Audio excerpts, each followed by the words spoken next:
নমস্কার। আজকের প্রতিবেদনে আলোচনা করব আশাকর্মী ও আইসিডিএস কর্মীদের জন্য সম্ভাব্য সুখবর নিয়ে।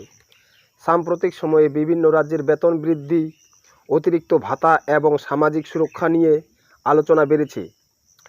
এর ফলে পশ্চিমবঙ্গের আশাকর্মী ও আইসিডিএস কর্মীদের মধ্যেও নতুন আশার সঞ্চার হয়েছে। দীর্ঘদিন ধরে আশাকর্মী ও অঙ্গনওয়াড়ি কর্মী দাবি করছে যে তাদের কাজের পরিধি অনেক বেড়েছে, কিন্তু সেই তুলনায় আর্থিক সুবিধা পর্যাপ্ত নয়।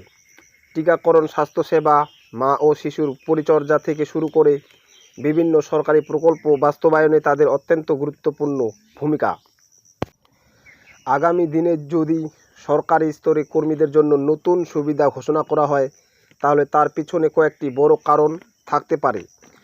প্রথমত, গ্রামাঞ্চলে স্বাস্থ্য ও পুষ্টি পরিব্যবস্থা আরও শক্তিশালী করতে সরকারকে এই কর্মীদের উৎসাহিত করতে হবে।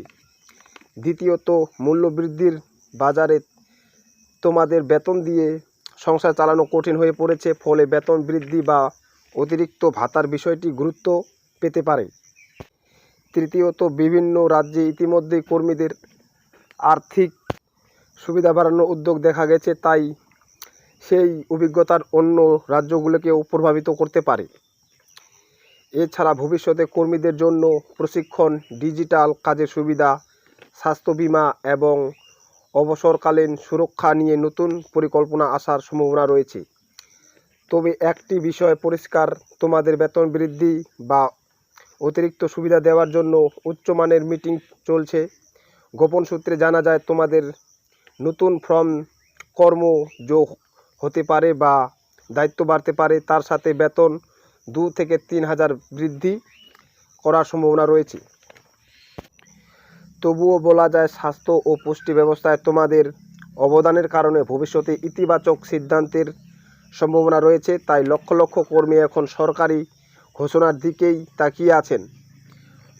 পরবর্তী কী হতে পারে বা কী হতে চলেছে তা জানার জন্য সাবস্ক্রাইব করে সঙ্গে থাকুন এবং একটি লাইক ও বন্ধুদের সাথে শেয়ার করে দিন।